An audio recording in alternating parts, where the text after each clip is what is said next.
करते हैं दोस्तों। मेरा नाम है डॉक्टर ललित और मैं आपको पढ़ाऊंगा मैथमेटिक्स। और आज मैथमेटिक्स के सेशन में देखेंगे कितने क्वेश्चंस आप बहुत अच्छे से करते हैं, कितने प्रश्नों के जवाब आप एकदम सही सही देते हैं। तो लेट्स स्टार्ट विदाउट डिले, करते हैं शुरुआत। पहला प्रश्न आपकी स्क्रीन पर कुछ इस तरह से है। प्रश्न है कि question number 1, this is not minus, question number 1 dash question mark square root -34 is equal to 484 का स्क्वायर रूट किसके बराबर है। तो यहाँ पर आपको क्वेश्चन मार्क का वैल्यू बताना है। What is the value of question mark.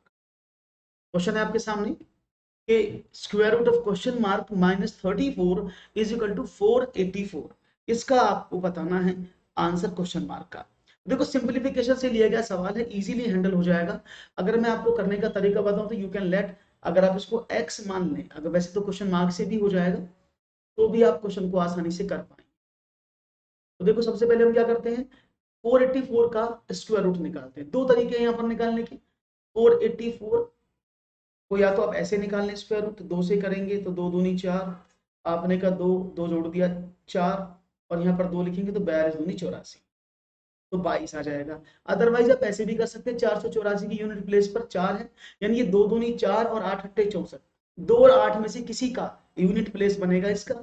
2 अंक काट दें तो यहाँ कितना मिलेगा, 2 दूनी 4 और 3 तिया 9, तो छोटा वैल्यू कितना है ये वाला, तो यहाँ पर आया क्योंकि छोटा है। इन दोनों में से कौन सा सेलेक्ट करते हैं, मैंने पढ़ाया हुआ है, इन दोनों की गुणा करो 6, तो ये वैल्यू अगर इससे छोटी है गुणा से तो छोटी वैल्यू, ये वैल्यू बड़ी है तो बड़ी वैल्यू। तो छोटा 2 था तो आप इसको ऐसे भी निकाल सकते थे। तो ये 22 का यहाँ आपको मिल जाएगा। तो यानी x - 34 इज इक्वल टू 22। अगर मैं रूट x की बात करूं तो क्या हो जाएगा, 22 + 34, यानी x बराबर 56 का वर्ग, क्योंकि स्क्वायर रूट दर्जा का वर्ग हो जाएगा। अब 56 का वर्ग निकाल दो आप। 56 का वर्ग क्या होता है, 3136। That is the right answer. समझ में आया, बहुत सिंपल सवाल था। और जिन्होंने D option, good evening to everyone, जिन्होंने डी ऑप्शन देने की बात की है, that's very nice. D option एकदम करेक्ट आंसर होगा इस क्वेश्चन का। आपने बहुत अच्छे से प्रयास किया, गुड आफ्टरनून। और आपने अच्छे से इसको करने की कोशिश भी किया, वेरी गुड। एक और सवाल आपकी स्क्रीन पर, एक भिन्न के अंश में 25% की वृद्धि करें तथा हर को 2 गुना करें तो प्राप्त भिन्न 5/9 है। मूल भिन्न क्या है। एक भिन्न के अंश में 25% की वृद्धि करें तथा हर को 2 गुना करें तो प्राप्त भिन्न 5/9 होती है। मूल भिन्न क्या होगी। तो ये सवाल भिन्न वाले आपको बहुत ज्यादा एग्जामिनेशन में देखने को मिल जाते हैं, जहां पर फ्रैक्शन बेस्ड क्वेश्चन होते हैं, और इन फ्रैक्शन बेस्ड क्वेश्चन को आप करने की पूरी कोशिश भी करेंगे। एक भिन्न के अंश में 25% की वृद्धि, हर को 2 गुना करें तो प्राप्त भिन्न 5/9 है। मूल भिन्न क्या है। तो देखते हैं सवाल का जवाब क्या मिलता है। Increase the fraction. अब हम बचपन से तो ऐसे करते आए हैं कि माना भिन्न बराबर x, और हम करेंगे x/y।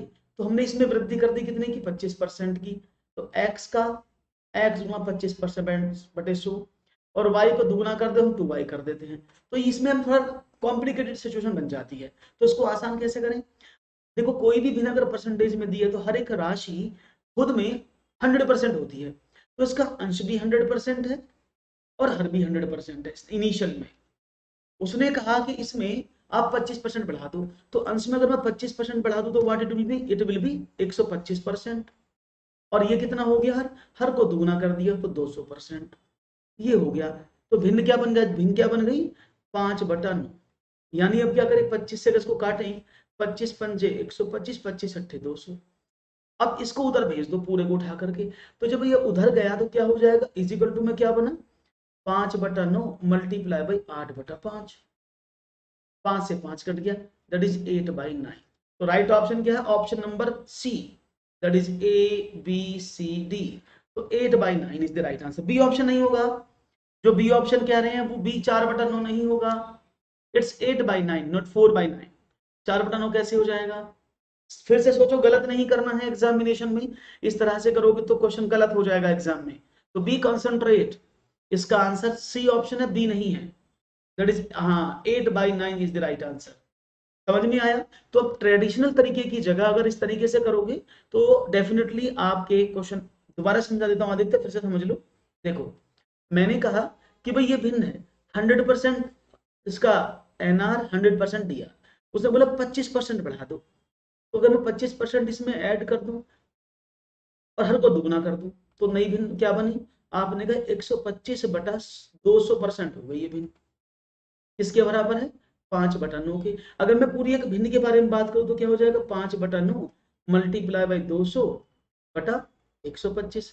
अब देखो 25 से काट दो, 25 सट्टे 200, 25 पंजे 125, 5 से 5 कट गया, तो वो भिन्न किसके बराबर है? 8/9 के। That is the right answer. Clear है? तो ऐसे सवाल जब भी आपको एग्जाम में मिलेंगे तो इस तरह से सॉल्व करेंगे, ना कि बेसिक तरीके से, उसमें आपको बहुत समय लगता है। एक और सवाल आपके स्क्रीन पर, किसी वस्तु के मूल्य में पहले 10% की वृद्धि करें, उसके उपरांत उसमें 20% की वृद्धि की गई। यदि अंतिम बड़ा मूल्य 33 हो तो प्रारंभिक मूल्य कितना था? First, increase the price of an item by 10% and then increase it by 20%. If the final increase price was 33, then what is the starting price? Option A 30, 27.50, 26.50, 25। देखते हैं जवाब क्या मिलता है इनमें से। किसी वस्तु के मूल्य में पहले 10% की वृद्धि, उसके उपरांत 20% की वृद्धि, तो लगातार वृद्धि की गई है और अंतिम बड़ा मूल्य 33 है। तो देखो इस तरह से सवाल करने के कई सारे तरीके हैं, आप कई तरीके से सवालों को कर सकते हैं, तो मैं आपको बता देता हूं। देखो सबसे बड़ी बात है कि इनिशियल प्राइस वस्तु का होगा 100%।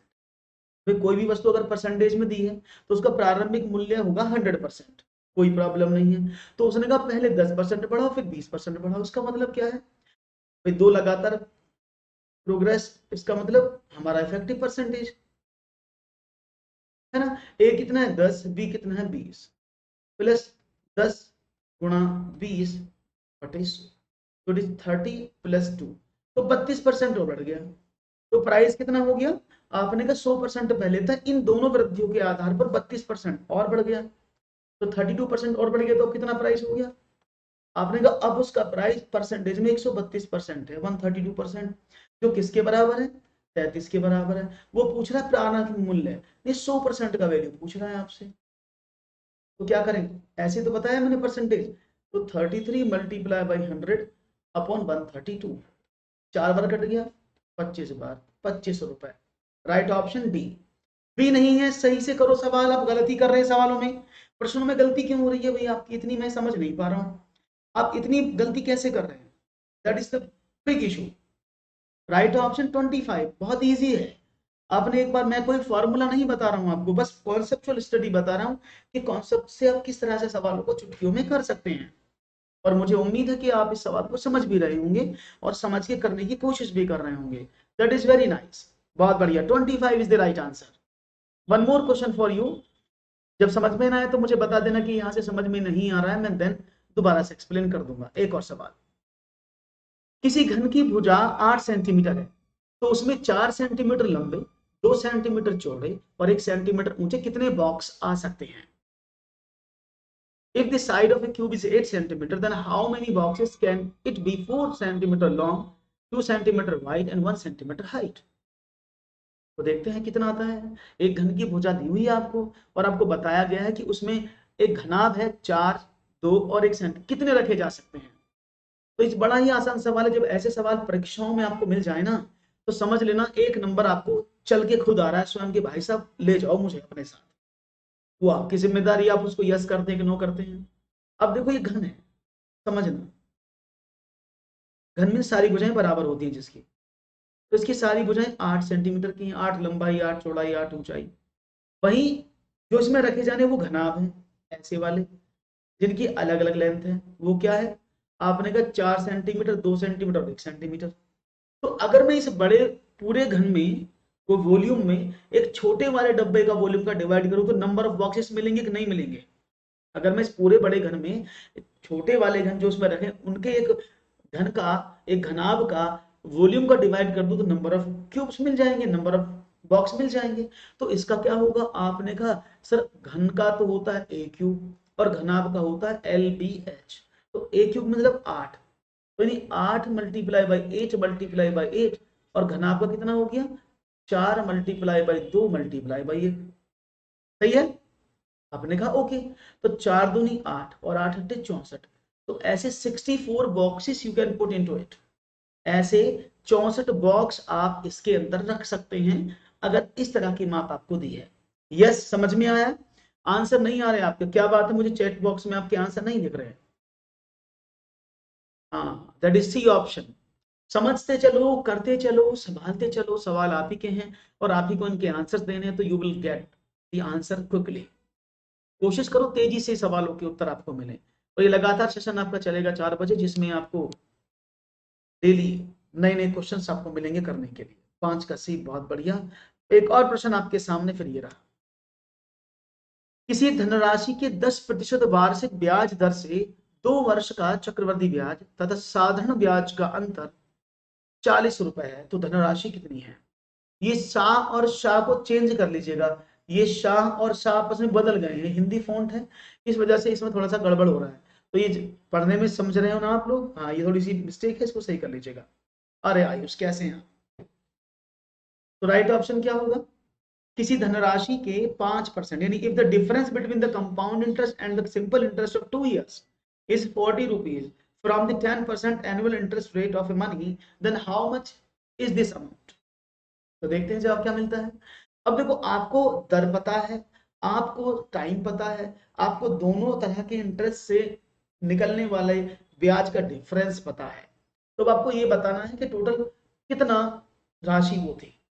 तो समझते हैं इस सवाल को भी कैसे कर सकते हैं आप। देखो, ये मैंने आपको पहले भी समझाया था। अगर हम साधारण ब्याज की बात करते हैं, सिंपल इंटरेस्ट की, सिंपल इंटरेस्ट प्रत्येक वर्ष बराबर होता है। पता है क्यों बराबर होता है? क्योंकि उसमें जो भी चीज आप ब्याज लेते हो हर वर्ष बराबर होता है, तो उसकी दर भी बराबर होती है। तो हम क्या करते हैं, अगर हम ब्याज का परसेंटेज निकालते हैं, यानी इंटरेस्ट इन परसेंटेज, तो हम क्या करते हैं, हम टाइम इंटू आर कर देते हैं, तो हमें इंटरेस्ट मिल जाता है। तो आपने कहा ओके, तो कितना मिला साधारण ब्याज? टाइम था 2 वर्ष, दर थी 10, दैट इज 20% तो मिला साधारण ब्याज। अब चक्रवृद्धि ब्याज की बात करते हैं। चक्रवृद्धि ब्याज का मतलब होता है ब्याज पर ब्याज, और पहले वर्ष का साधारण ब्याज और चक्रवृद्धि ब्याज बराबर होता है। तो पहले वर्ष 10% मिला, तो अगले वर्ष 10% मिला, लेकिन 10 का 10% और मिलेगा, क्योंकि ब्याज 10% था, उसका भी ब्याज पर ब्याज का मतलब क्या, वो जो ब्याज मिल रहा है उस पर भी ब्याज। तो 10% का जब आपने ब्याज लगाया 10%, तो 1 रुपया आया, 1% आया, तो टोटल चक्रवृद्धि ब्याज कितना बना? 21%। ठीक है, तो यानी इंटरेस्ट अगर हम बात करते हैं सिंपल इंटरेस्ट की और कंपाउंड इंटरेस्ट, कितना हुआ? आपने कहा 21% हो गया जी। वो उसने सवाल में क्या कहा? दोनों का डिफरेंस कितना है, यानी compound interest minus simple interest, इन दोनों का डिफरेंस किसके बराबर है? आपने कहा सर दोनों का डिफरेंस 40 रुपए के बराबर है। तो 1% का वैल्यू आपको 40 मिल गया। तो उसने बोला धनराशि कितनी होती है? 100% मूलधन, 100% का वैल्यू पूछ रहा था, तो क्या करें, गुणा कर दें, तो 4000 रुपए। Option number A is the correct answer. बहुत बढ़िया सुरेश, बहुत बढ़िया, राइट ऑप्शन समझ में आया। That is a, that is 4000 rupees. Clear है? बात समझ में आ गई होगी, कोई प्रॉब्लम नहीं है। तो सवालों को करते समय आप बहुत बड़े फॉर्मूले की तरफ दौड़ने की कोशिश ना करो, बस कॉन्सेप्चुअल स्टडी पर ध्यान रखो। अगर आपके कॉन्सेप्ट बहुत अच्छे हैं तो प्रश्न तो आपको खुद ब खुद हो जाएंगे। बस प्रश्न की भाषा को समझने की कोशिश करो। अगर आपको मैथमेटिक लैंग्वेज अच्छे से आ जाती है तो no one can stop you, you will be rock. एक और सवाल, 12 के दो गुणजों का लघुत्तम समाप्त वर्त है 1056। यदि इनमें से एक संख्या 132 हो तो दूसरी संख्या क्या हो? 12, 72, 96, 84। The least common multiple of two multiples of 12 is 1056. If one of these number is 132, then what will be the second number? देखते हैं जवाब क्या मिलता है आपका। समझते हैं कहानी। तो देखते हैं 12 के दो गुणज। अब देखो यहां पर सवाल उठता है, हमें सबको पता है कि भाई पहली संख्या गुणा दूसरी संख्या बराबर एलसीएम इंटू एचसीएफ होती है, तो सब जानते हैं फॉर्मूला। अब यहाँ को पता क्या क्या है? अब आपको इनमें से आपको ए पता है एक संख्या, आपको एलसीएम पता है ये वाला 1056, एचसीएफ नहीं पता है ना बी पता है, वो बी पूछ रहा है। तो क्या करते हैं, शायद आपको बता दूं कि 12 के दो गुणज का मतलब क्या है? Multiple of, common multiple of 12। अब देखो अगर मैं बोलूं 24 और 36, इन दोनों को कॉमन मल्टीपल 12 है। अब कॉमन मल्टीपल है तो इन दोनों को डिवाइड भी तो करेगा पूरा पूरा, यानी ये इनडायरेक्टली बताया गया है कि ये इन दोनों का एचसीएफ है, क्योंकि जो कॉमन मल्टीपल होता है वो एचसीएफ बनता है। तो इनडायरेक्टली क्या कहा गया है कि ये जो है ये एचसीएफ है। तो आपको अब एचसीएफ भी पता लग गया 12 है। अब तो पुट कर दो, एक संख्या 132, 132, बी पता नहीं है, एलसीएम में आपका 1056, एचसीएफ है 12, तो बी इज इक्वल टू क्या हो जाएगा 1056 मल्टीप्लाई बाई 12 अपॉन 132, 11 बार, और 11 से इसको करें तो 11 9 99, 11 6 66, तो यानी b इज इक्वल टू 96, तो वो दूसरी संख्या 96 होनी चाहिए। बहुत बढ़िया संजय, वेरी गुड। तो राइट ऑप्शन क्या है, दैट इज 96। क्वेश्चन नंबर 6 का सही जवाब है 96। तो ये बस थोड़ी सी भाषा बदल जाती है, इसलिए अगर वो बोलता कि एचसीएफ 12 तो आप आराम से कर लेते, लेकिन प्रॉब्लम कहाँ फंसा देते हैं कि आपको ये एडिशनल इंफॉर्मेशन लगा देते हैं, और वहीं से तो आपको पढ़ना है, वहीं से आपको जीतना है। चलो तो एक सवाल और लेते हैं, फिर क्लियर हो गया होगा सबको, मुझे उम्मीद है सभी लोगों का क्वेश्चन क्लियर हो चुका है। चलो, एक समकोण त्रिभुज की परिधि 46 सेंटीमीटर है, यदि कोण की लंबाई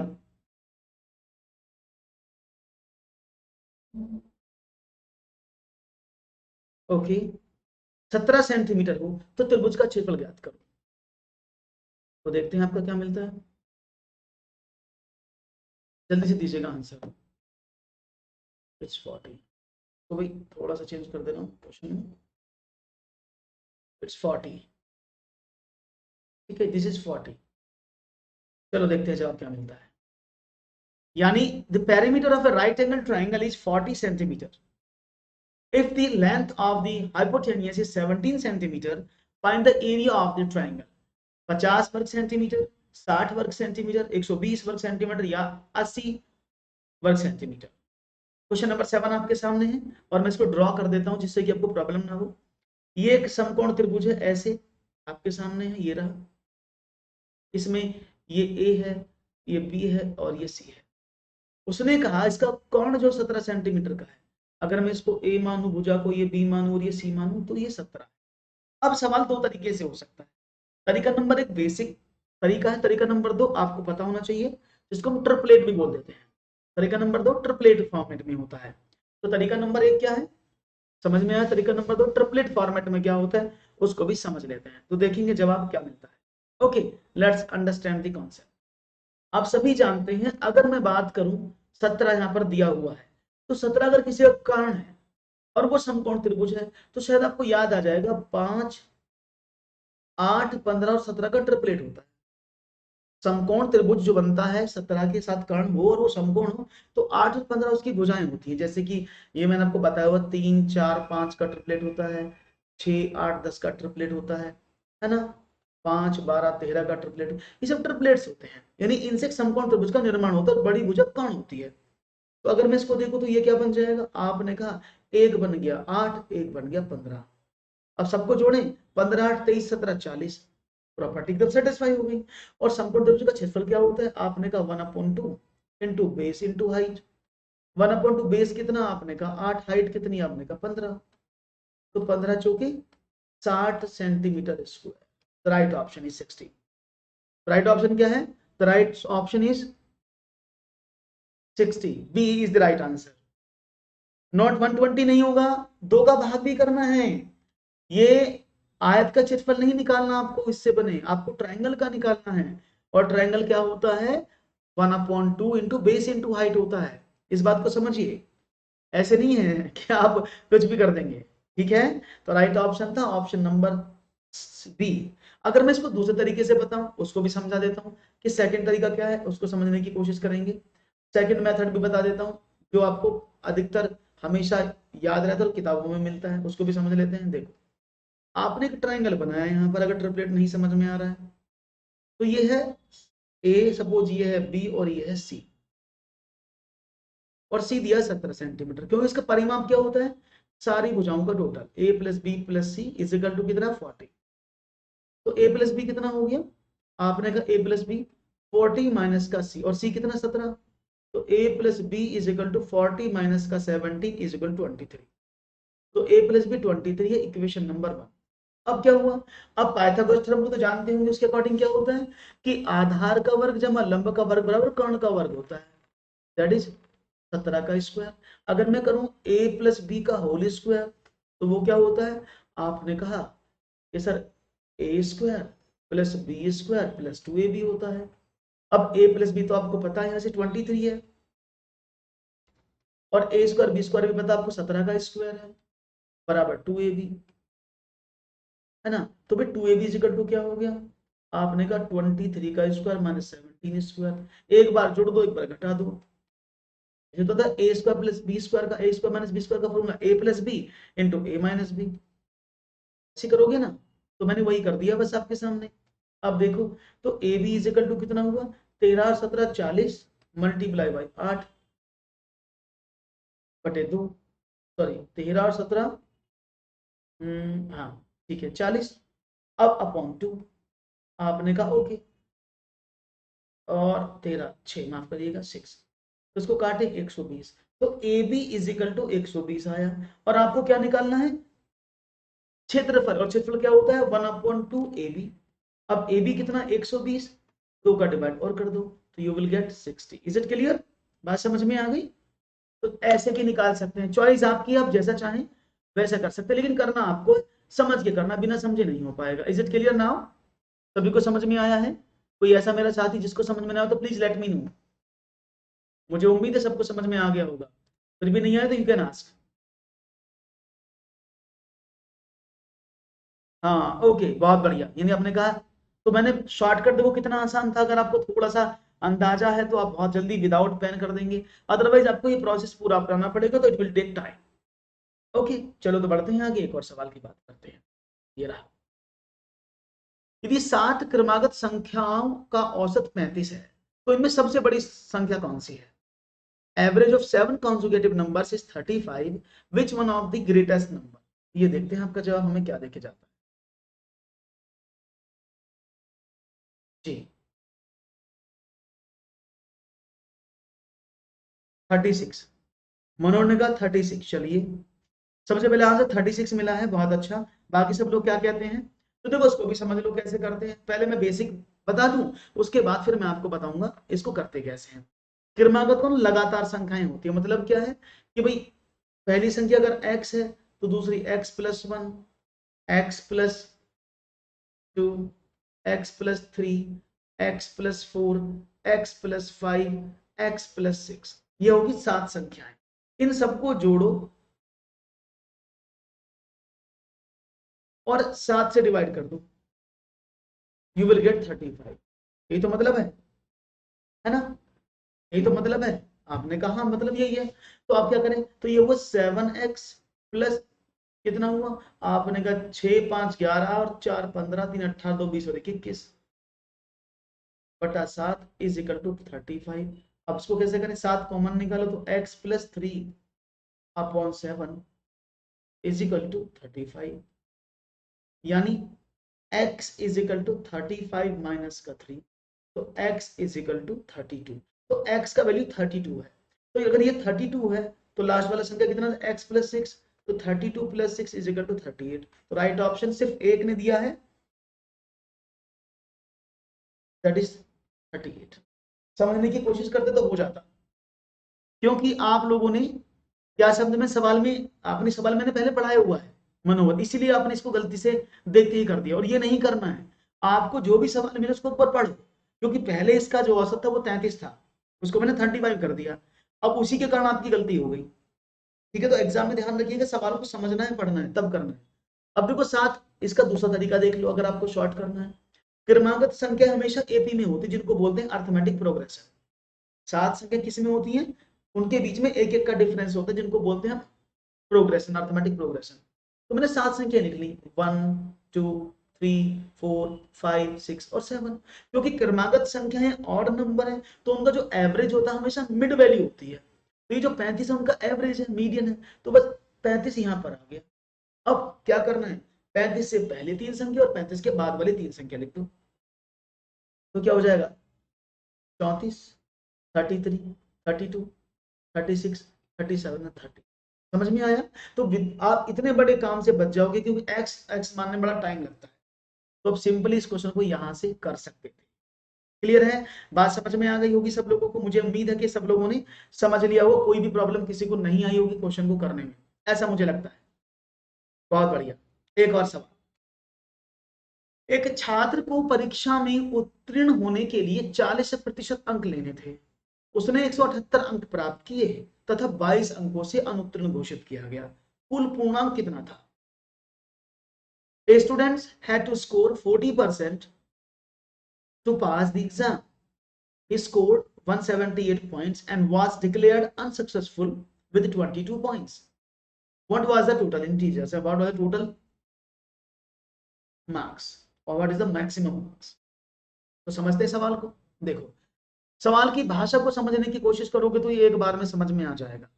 एक छात्र को परीक्षा में पास होने के लिए 40% नंबर चाहिए, कोई प्रॉब्लम नहीं है। उसके आए कितने? 178, 178 उसे प्राप्त हुए नंबर, और बेचारा 22 नंबर से फेल हो गया। इसका मीनिंग क्या है? अगर उसको 22 नंबर और मिल जाते तो वो पास हो जाता। भाई 178 उसको मिले और 22 नंबर से फेल हो गया, मतलब क्या है? अगर उसको 22 नंबर और मिल जाते तो वो पास हो जाता, यानी 200 नंबर आ जाते, वो पास हो जाता। अब पास हो जाता, पासिंग मार्क्स तो परसेंटेज में 40 है, तो 40% का वैल्यू कितना बन जाता? आपने कहा 200। तो वो पूछना है 100% का वैल्यू कितना है, तो आपने कहा 200 multiply by 100 upon 40, that is 500। तो टोटल मार्क्स कितने थे? That is 500। 1000 नहीं होंगे आदित्य? प्लीज चेक करो। The right option is 500। Clear Aditya? Check मारी? क्लियर है? बात समझ में आ रही है? कोई प्रॉब्लम तो नहीं किसी को?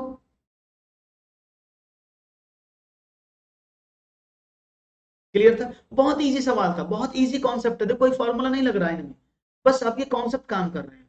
तो कॉन्सेप्ट के आधार पर आप चलते चले जाएंगे तो आपको समझ में आ जाएगी कहानी। Okay, don't worry. आगे बढ़ते हैं, एक और प्रश्न की चर्चा आपके साथ करते हैं।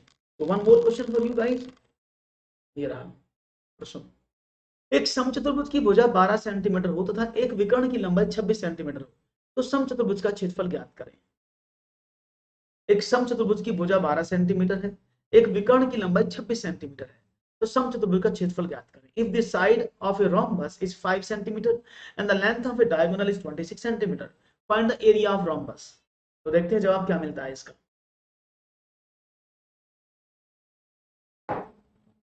Okay, let's see.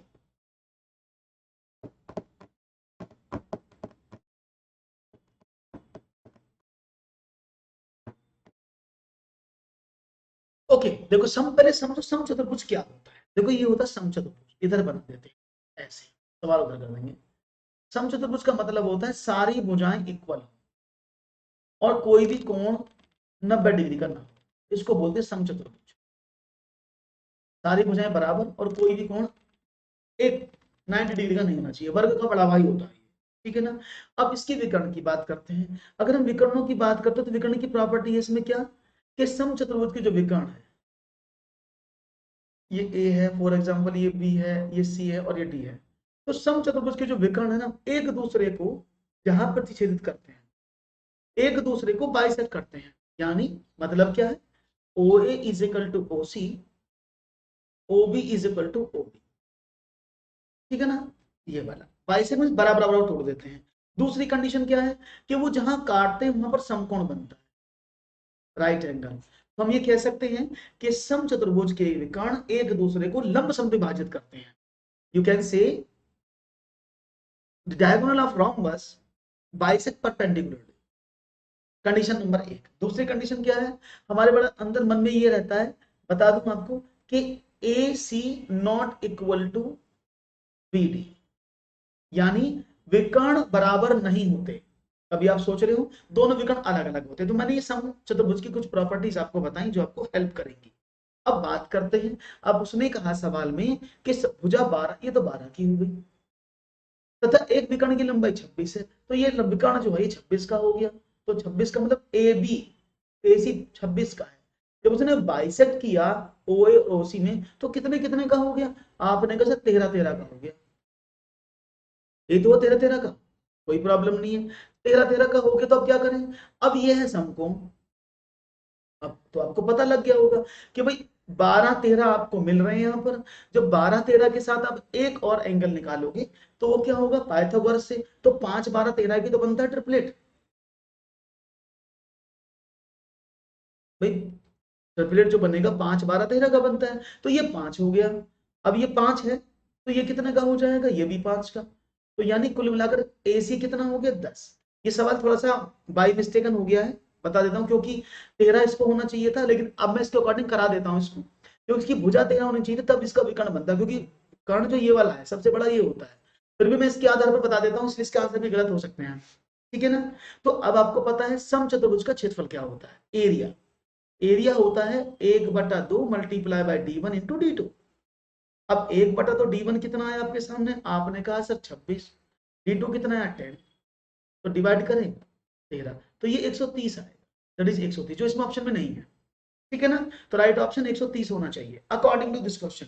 हालांकि सवाल थोड़ा सा रॉन्ग है, क्योंकि यहां पर क्या होना चाहिए था, ये सवाल ऐसा था, ये 13 होना था और ये 24 होना था, तब सवाल आपका एकदम एक्यूरेट होता, ठीक है ना। तो इसको आप सही वाले से करिएगा, 13 और 24 से आप करने की कोशिश करिएगा। ओके, देखो नीचे थोड़ा सा अलग लिखा है, थोड़ा सा एक मिसमैच हो गया है क्वेश्चन। कोई प्रॉब्लम नहीं, समझ में आया क्या करना है, करना कैसे। बेस था, आपको प्रॉपर्टी समझ में आ गई सारी, कि रोम्बस की प्रॉपर्टी कैसे कैसे वर्कआउट करती है। ओके, तो एक और सवाल लेते हैं फिर आपके सामने। एक फल विक्रेता ने 15 रुपए के 6 की दर से केले खरीदकर 12 रुपए के 4 की दर से बेच दिए, उसका लाभ प्रतिशत बताओ। एक फल विक्रेता ने 15 रुपए के 6 की दर से केले खरीदकर 12 के 4 की दर से बेच दिए, उसका लाभ प्रतिशत ज्ञात करें। A fruit seller bought bananas at the rate of 15 rupees to 6 and sold 4 in 12 rupees. So what will be the profit percentage? 10, 20, 30 या 40? देखते हैं जवाब क्या मिलता है। देखो ऐसे सवालों को करने का मैंने आपको पहले भी तरीका बताया, फिर बता देता हूँ। एक इससे हटके मैं एक सवाल आपसे पूछता हूँ। मैंने कहा एक आदमी है, वो 10 संतरे 15 रुपए के लाता है और वो 10 संतरे 23 रुपए के बेच देता है। समझना, एक आदमी 10 संतरे खरीद के लाया 15 रुपए के, और वो 10 संतरे से 23 रुपए के बेच दिए, उसको लाभ कितना हुआ। आपने कहा 23 में से 15 गए, 8 रुपए का लाभ हो गया उसे। ये बात समझ में आ गई। अब आपने इतनी आसानी से लाभ क्यों निकाला, क्योंकि जितनी वो क्वांटिटी लाया था उतनी क्वांटिटी बेच दी। तो अगर क्वांटिटी इक्वल होती है तो हम सीधा घटा देते हैं, वो उत्तर मिल जाता। लेकिन यहाँ प्रॉब्लम क्या है, क्वांटिटी अलग अलग है, क्योंकि पहली कंडीशन में अगर वो खरीदता है तो ऐसे खरीदता है 15 रुपए के 6, और बेचने की बात करता है तो 12 रुपए के 4। अब ये बड़ा कंफ्यूजन वाला स्टेट हो गया, क्योंकि क्वांटिटी बराबर होती तो मैं आराम से कर देता, क्वांटिटी बराबर नहीं है, तो क्यों ना मैं क्वांटिटी बराबर कर लूं, मेरा सवाल ऐसा बन जाएगा। तो मैंने कैसे क्वांटिटी बराबर किया, मैंने ऊपर वाले में 2 की गुणा कर दी, नीचे वाले में 3 की। देखो 6 दूनी 12 और 4 तिया 12, तो नए रेट और नई क्वांटिटी बन गए। क्या बना रेट, 15 दूनी 30, 2 की गुणा पूरी लाइन में होगी, 30 रुपए में 12 संतरे लाया, और 12 तिया 36, 36 रुपए के 4 तिया 12 बेच दिए, तो मेरा काम बन गया। अब मैंने इसको इक्वल कर लिया, ठीक है। अब तो भाई, अब तो सवाल ऊपर वाला जैसा हो गया ना, कि एक आदमी 12 जो केले था वो 30 रुपए के लाया और 12 केले 36 के बेच दिए, तो कितने का प्रॉफिट हुआ, आपने कहा 6 रुपए का। कितने पर, 30 रुपए पर, मल्टीप्लाई बाई 100, ठीक है ना। 0 से 0 कट गया, 3 दूनी 6 और 10 दूनी 20, तो 20% का प्रॉफिट उसे। समझ में आए सबको कैसे करना, अगर इस तरह के सवाल मिलेंगे तो यू कैन इजीली हैंडल हो जाएगा।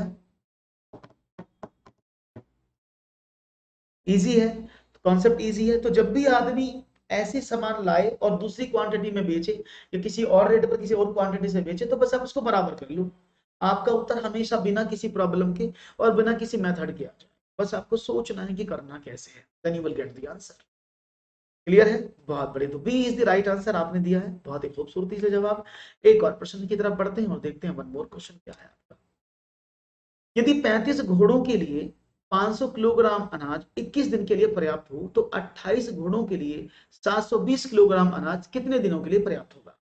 If 540 kg of grains is enough for 21 days for 35 horses, then how many days will 720 kg of grain be enough for 28 horses? तो शायद कुछ आपको याद आ जाए, जैसे ही आपको मिलता ना, कुछ ऐसा नहीं लग रहा आपको सवाल, कि 35 आदमी 21 दिन काम करके उसे 540 दिन में खत्म कर देते, कुछ ऐसा नहीं लग रहा? ऐसी फीलिंग आ रही है ना? तो जब ऐसी फीलिंग आ जाए तो शायद आपको याद आ जाए कि भाई हमें तो पता है असली मसाले सच सच MDH, MDH याद है ना, अपॉन W1 और W2 डी है MDH।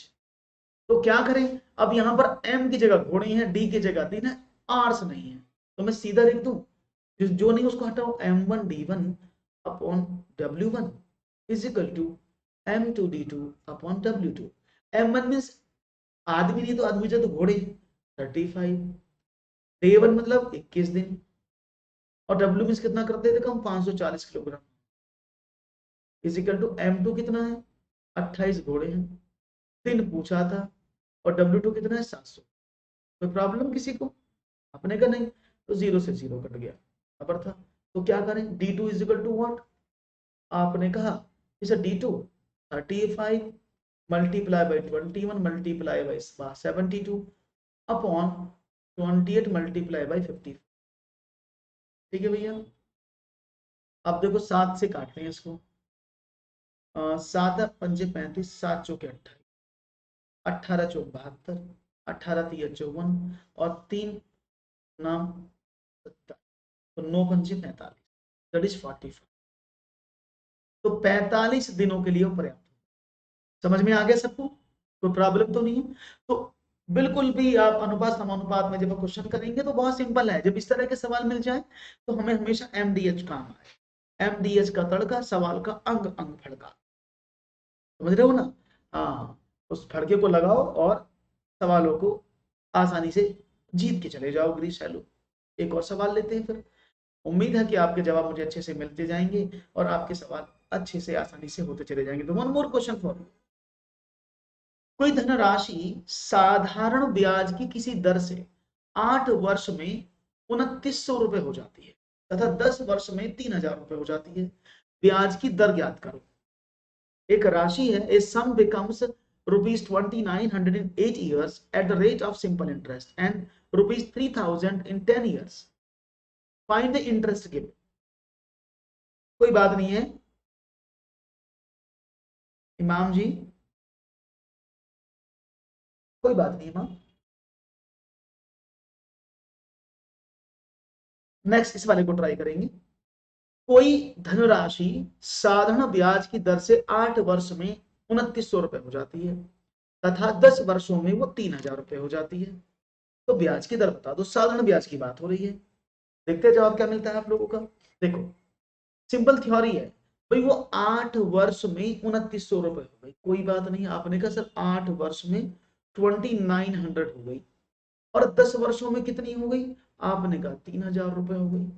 जब 8 में 2900, और आपको पता है ना साधारण ब्याज या चक्रवृद्धि ब्याज जब भी दिया जाता है राशियां नहीं बदलती हैं, साधारण ब्याज में हमेशा ब्याज बदलता है, मूलधन सेम रहता है ना, मूलधन हमेशा सेम रहता है।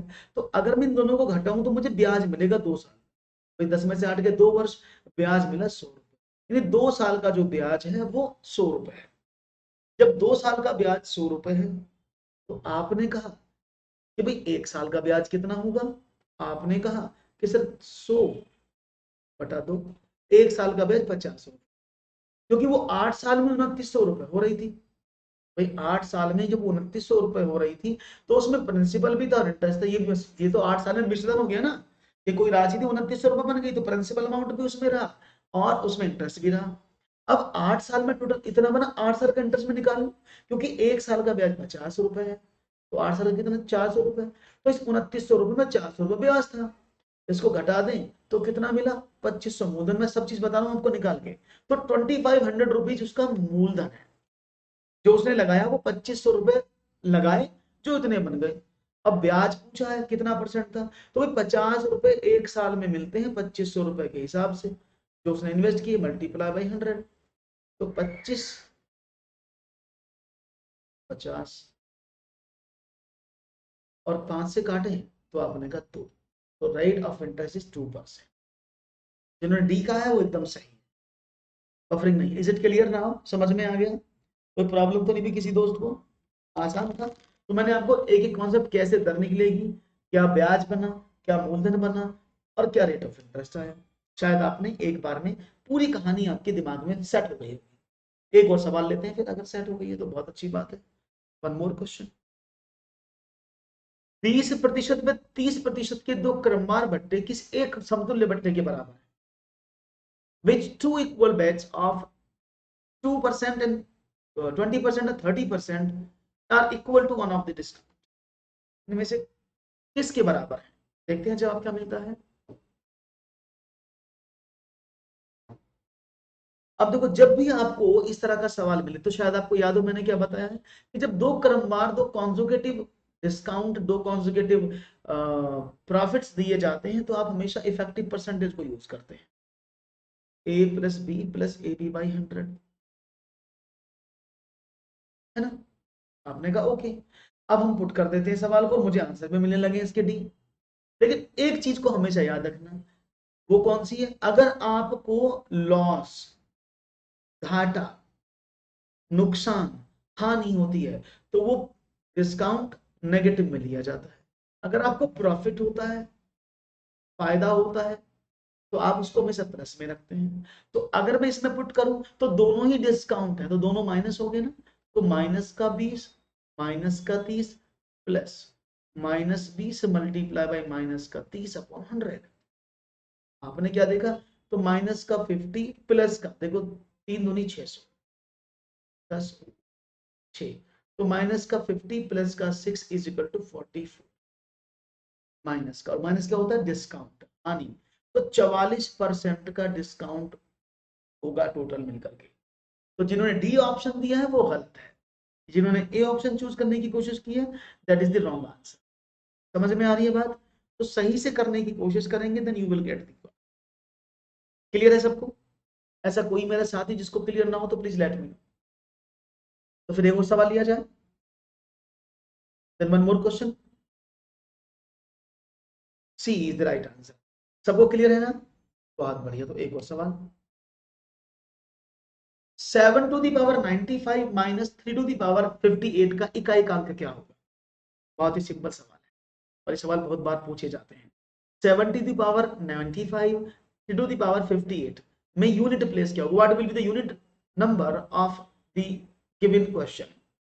अब देखो, यूनिट प्लेस और यूनिट नंबर निकालना बड़ा ही आसान तरीका है, तो आप आसानी से कैलकुलेट कर सकते हैं। और वो कैसे करेंगे मैं आपको बता देता हूँ। जब भी कोई संख्या मिलती है दो पार्ट में है, एक तो 7 टू दी पावर 95 है, दूसरा 3 टू दी पावर 50 है। ये दोनों अलग अलग में है। Aditya sir explain that question please, previous one. अब इसके बाद कराता हूँ आदित्य। ओके, तो हमने इसको पहले किया। आपको पता है ना, किसी भी ऑड नंबर की पावर 4 या 4 का मल्टीपल, मैं लिख देता हूँ odd number to the power कोई भी 4 या उसका मल्टीपल हमेशा आपको 1 देता है यूनिट प्लेस, और इवन नंबर का पावर 4 या उसका मल्टीपल हमेशा आपको 6 देता है। ठीक है, तो उसको 4 के मल्टीपल में तोड़ लेते हैं। आपने कहा 7 टू दी पावर 92, क्यों भी 23 के 92, है ना, multiply by 7 to the power 3, ऐसे लिख लो, कोई प्रॉब्लम तो नहीं है।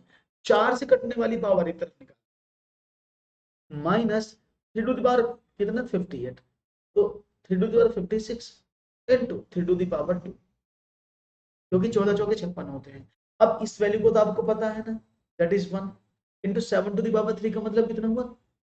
343 माइनस, इसको देखें, अब देखो ये कितना होगा 56, तो ये तो हुआ 1 मल्टीप्लाई बाई 343 माइनस का 9। What will be the right answer? 13 में से 9 गए 4, तो राइट ऑप्शन इज 4। ये नहीं होगा, 0 नहीं है इसका आंसर, इट इज 4। क्लियर है? ये 4 होगा। समझ में आया है कि नहीं आया है? तो बस कोशिश करो सवालों को देखने की। ये मैंने सारे पढ़ाए हुए यूनिट प्लेस, मैंने डिटेल में स्टडी कराया हुआ है आपको कि कैसे इस सवाल को हल करते हैं, कैसे इस क्वेश्चन को सॉल्व करते हैं। I already explain many time.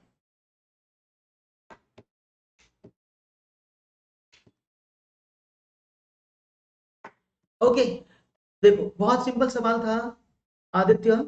देखो ये डिस्काउंट है, डिस्काउंट बट्टे। जो जो डिस्काउंट होते हैं वो हमेशा लॉस में होते हैं, क्योंकि अगर हम कोई चीज बेचते हैं तो डिस्काउंट मतलब हमने अपनी प्राइस को कम करके बेचा, दैट इज डिस्काउंट। तो अगर प्रॉफिट होता है तो हम प्लस का सिंबल लगाते हैं, जैसे यहाँ पर अगर लॉस होता है तो हम उसको माइनस में लेते हैं, क्योंकि हमारा नुकसान है, तो दोनों वैल्यू नेगेटिव ट्रीट होगी, इसलिए मैंने यहाँ पर इसकी जगह नेगेटिव वैल्यू पुट की है। और जब नेगेटिव नेगेटिव का मल्टीप्लाई होगा तो प्लस हो जाएगा। बस आगे आपको पता है कैसे किया है। ओके, समझ में आया? राइट ऑप्शन था option number D, not C, it's D. Clear है? एक और प्रश्न आपके स्क्रीन पर ये रहा, चलो बताओ। 3 to the power 98 को 5 से भाग देने पर शेषफल प्राप्त होगा, 5, 4, 48 या 49। रिमाइंडर थ्योरम का क्वेश्चन है, और रिमाइंडर थ्योरम के क्वेश्चन को आपको जरूर समझना चाहिए, और ये एग्जाम में आपको मिलेगा। तो what will be the reminder if 3 to the power 90 is divided by, देखते हैं। तो इसको हम रिमाइंडर थ्योरम से कैसे करते हैं आपको शायद पता होगा, नहीं पता है तो मैं बता देता हूँ। रिमाइंडर थ्योरम से क्वेश्चन करना शायद मैं आपको सिखा चुका हूँ, और आपको पता भी इसको सॉल्व कैसे करते हैं, नहीं पता तो मैं फिर बता देता हूँ। 3 to the power 98 को 5 से भाग देने पर क्या शेषफल प्राप्त होगा, लेट्स सी। देखो, रिमाइंडर थ्योरम का कॉन्सेप्ट क्या कहता है? कॉन्सेप्ट कहता है कि अगर आप 3 to the power 98 को 5 से भाग करते हैं तो क्या करना चाहिए आपको?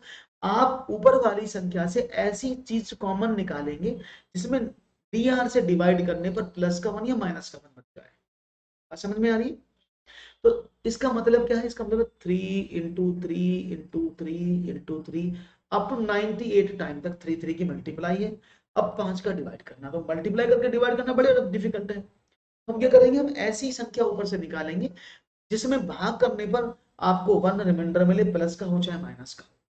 तो अगर मैं यहाँ से 3 गुणा 3 या 9 निकालता हूँ और 5 का डिवाइड करता हूँ तो 5 दूनी 10, तो -1 का रिमाइंडर मिल जाएगा आपको, दैट इज -1। आपने कहा ओके। तो यहाँ पर मतलब क्या हुआ? मैंने लिखा 3 to the power 2 to the power 49। 49 क्यों? क्योंकि जब आप इसको निकालोगे इट विल बी 49। 98 में 2 का डिवाइड कर दे तो 49 बचा 5। तो ये हुआ 9 की पावर 49/5। अब 5 इसको डिवाइड करें तो माइनस का 1 रिमाइंडर बटा 49/5, क्योंकि -1 की पावर ऑड नंबर है, और आप जानते हैं -1 की पावर अगर ऑड होता है तो -1 ही देता है। तो जब इसको -1 को 49 टाइम मल्टीप्लाई किया गया तो माइनस का 1/5। और नेगेटिव रिमाइंडर कभी नहीं होता है, हमेशा पॉजिटिव रिमाइंडर होता है। तो पॉजिटिव कैसे बनाए? 5 - 1 is equal to 4। The right option is B। सी नहीं होगा, राइट ऑप्शन इज 4। 48 के नहीं होगा, 5 से भाग करने पर 48 कैसे आ जाएगा? पहली बात तो ये है कि 5 से अगर डिवाइड कर रहे हो तो शेषफल हमेशा इससे छोटा ही होगा। अगर 5 से भाग कर रहे हो तो शेषफल 1, 2, 3, 4 और 0, बस इतना ही हो सकता है, इसके ऊपर तो जाएगा ही नहीं। ठीक है ना? बहुत सारे मेरे साथ इसको रिमाइंडर थ्योरम से कर लेते हैं, बहुत सारे मेरे साथ इसको यूनिट प्लेस से करते हैं, लेकिन मैं आपको पर्सनल सलाह दूंगा यूनिट प्लेस यूज ना करें। अगर आपको रिमाइंडर पूछा है तो please don't use unit place method, क्योंकि बहुत बार वो सवाल गलत कर देता है। हालांकि ये तो हो जाएगा, 3 की पावर 98 में अगर हम 5 का डिवाइड करें तो आपने कहा 3 की पावर 4 से कटने वाली संख्या एक तरफ 96, और 3 की पावर आपने 2 एक तरफ 5। अब ऑड नंबर है तो आपने कहा ऑड नंबर का मतलब 1 गुणा 9/5, और 5 का डिवाइड करें तो 4 से इससे निकल आएगा। लेकिन सभी केसेस में ये सही नहीं बैठता यूनिट प्लेस का तरीका। गुड इवनिंग, याद रहेगा। तो हर किसी केस में ये सटीक नहीं बैठता, तो please try to understand the concept and do the question easily. 70 से छोटी अभाज्य संख्याएं कितनी है? अब देखो, 70 से छोटी अभाज्य संख्या, ये बहुत अच्छा क्वेश्चन है, इट्स वेरी इंपॉर्टेंट क्वेश्चन, और ये आपको पता होना चाहिए, क्योंकि अगर मैं आपको बताऊंगा अभाज्य संख्याओं का चार्ट ये आपके सामने रखा है तो ये याद करना बड़ा मुश्किल टास्क है ना? अगर मैं आपको बोलूंगा इसको याद कर लो तो आप उंगली पे गिनोगे 1, 2, 3, 5, 7, फिर आगे 13, 17, 19, फिर आप 23, ऐसे गिनोगे, उसमें एक दो गलती भी हो जाती है ना? तो मैं थोड़ी सी एनालिसिस आपको करा देता हूँ जिससे कि आप कभी नहीं भूलोगे कि अभाज्य संख्या कैसे निकालते हैं, है ना? तो देखो, अभाज्य संख्या निकालने का रूल है, इधर देखो मैं यहाँ पर एक आपको चार्ट दिखा रहा हूँ, आपके स्क्रीन पर चार्ट दिख रहा होगा। मैं साइड में हो जाता हूं जिससे कि आप इस चार्ट को आसानी से देख पाए। इट्स विजिबल ना टू यू ऑल। अब देखो इस सवाल को करने का तरीका देखना, ये सब प्राइम नंबर्स हैं। अगर आप येलो वाले पार्ट को काउंट करेंगे तो आप देखेंगे कि टोटल 25 नंबर्स यहाँ पर है ना। तो इनको ऐसे काउंट करना बड़ा मुश्किल, तो आपको मैं ट्रिक सिखाता हूँ ये समझ में। देखो 1 से लेकर 10 तक कितनी येलो है, आपने कहा 4। 11 से 20 तक कितनी, आपने कहा 4। 21 से 30 तक कितनी, आपने कहा 2। 31 से 40 तक भी 2 है। 41 से 50 तक 3। 51 से 60 तक भी मुझे 2 दिख रही है। 61 से 70 तक भी मुझे 2 दिख रही है। 71 से 80 तक 3। 80 से 90 तक 2। और 90 से 91 से 100 तक 1। इस तरह से आप इसको समझिएगा। तो अगर मैं एनालिसिस करता हूं तो मुझे, अगर मुझे वो नंबर कितने हैं तो मुझे सिर्फ ये करना है। और मुझे एक छोटा सा कोड प्राप्त हुआ। वो क्या प्राप्त हुआ कि 4422 322 321। ये पूरा कोड है 10 डिजिट का, एक मोबाइल नंबर समझ लो इसको। अगर ये आपको पता है तो आपके सारे क्वेश्चन चुटकियों में हो जाएंगे। अब देखो कैसे, ये जो पहला नंबर लिखा है 4 संख्या, इसका मतलब क्या है, 4 का मतलब क्या है, दैट इज 0 से 10, यानी 1 से 10 तक जो है 4 अभाज्य संख्या है। इसका मीनिंग क्या है, 10 to 20। ये 20 से 30। ये 30 से 40 की संख्याएं हैं। ये 40 से 50 की हैं। ये 50 से 60 की हैं। ये 60 से 70। ये 70 से 80। ये 80 से 90। और ये 90 से 100। इस तरह से आप इसको समझ लीजिएगा। अब भाई साहब ने मुझे क्या कहा, 70 से छोटी बता दो, यानी 70 तक की बतानी है। तो मैंने क्या काम किया, मैंने छोटा सा अपना लिखा फॉर्मूला, क्या था, 4422 322 321। अब देखते हैं 70 तक की बोला उसने, तो भाई 1 से 10, 11 से 20, 20 से 30, 30 से 40, 40 से 50, 50 60, 60 70, यहां तक की संख्या आएंगी। बाकी लेनी नहीं है आपको, बाकी लेनी नहीं है। तो यही तो आई। तो कितना हुआ, 4 4 8 10 2 12 3 15 और 4 19। तो यानी टोटल मिलाकर 19 संख्या यहाँ पर है। समझ में आया कैसे किया है। कई बार वो और तरीके से सवाल बदल देता है, कई बार आपसे ये भी पूछ लेता है कि मुझे बताओ कि भाई, ऐसे एक सवाल मैं दे देता हूं आपको छोटा सा, सवाल को चेंज कर, ये समझ में आ गया सबको कैसे करना है। तो there is no need to count, क्यों काउंटिंग में कई बार गलती कर देते हैं। तो राइट ऑप्शन 19 था। अगर वो सवाल में आपको ऐसे बोल दें कि चलो मुझे बताओ, मैं यहाँ लिख देता हूँ क्वेश्चन को जिससे कि आपको समझ में आ जाए। मैंने कहा ओके, 10 से 40 व 70 से 100 तक कितनी विषम संख्याएं आती हैं, तो कैसे करोगे। हाँ आदि तभी, actually they didn't ask greater than 100, अभी तक तो यही रहा है। ठीक है, 200 का लिए बनाएंगे फिर ऐसे ही रूल है। तो 70 से छोटी अभाज्य संख्या, अब क्वेश्चन ये है कि 10 से 40 में 70 से 100 के बीच कितनी अभाज्य संख्या है, how many prime numbers are there. तो आपको अब नहीं पढ़ना टेबल 10 से क्या करना है, मैंने क्या बताया था क्या करना है, आपको लिखना था 4422 322 और 321। अब देखो उसने बोला है 10 से 40, तो भाई 1 से 10 तो ये तो आएगा नहीं उसमें, 10 से 20, 20 से 30, 30 से 40, 40 खत्म। 40 से 50 नहीं आएगा, 50 से 60 नहीं आएगा, 60 से 70 नहीं आएगा, 70 से 80, 80 से 90 और 90 से 100। आपके सामने संख्याएं आ गई, जोड़ लें तो कितना बनेगा, 4 और 4 8 और 2 10 और 14 40, देन यू विल गेट 40। बात समझ में आ रही है सबको। कोई ऐसा मेरे साथ जिसको समझ में ना आ रही हो, मुझे लगता है समझ में आ रही होगी, बहुत ही कूल ट्रिक है। आपको अगर ये थोड़ा सा पता लग जाए then you will get the answer easily. और मुझे विश्वास है कि आपकी जो ट्रिक है आपको समझ, हालांकि आप यहाँ से भी काउंट कर सकते हो, लेकिन आपको टेबल और सभी गिनतियों को याद करना थोड़ा सा मुश्किल पड़ जाता है। तो ये आपको बहुत ज्यादा फायदा देगी अगर आप उसको समझ लेंगे, तो ऐसा मेरा मानना है। तो ये आपके सामने दिख रहा था। तो दोस्तों आज के लिए इतना ही, धन्यवाद, शुक्रिया। अगर आपको क्लास अच्छा लगा हो तो don't forget to like, share and subscribe, जिससे कि आपको लगातार इस तरह के वीडियो हम देते रहें।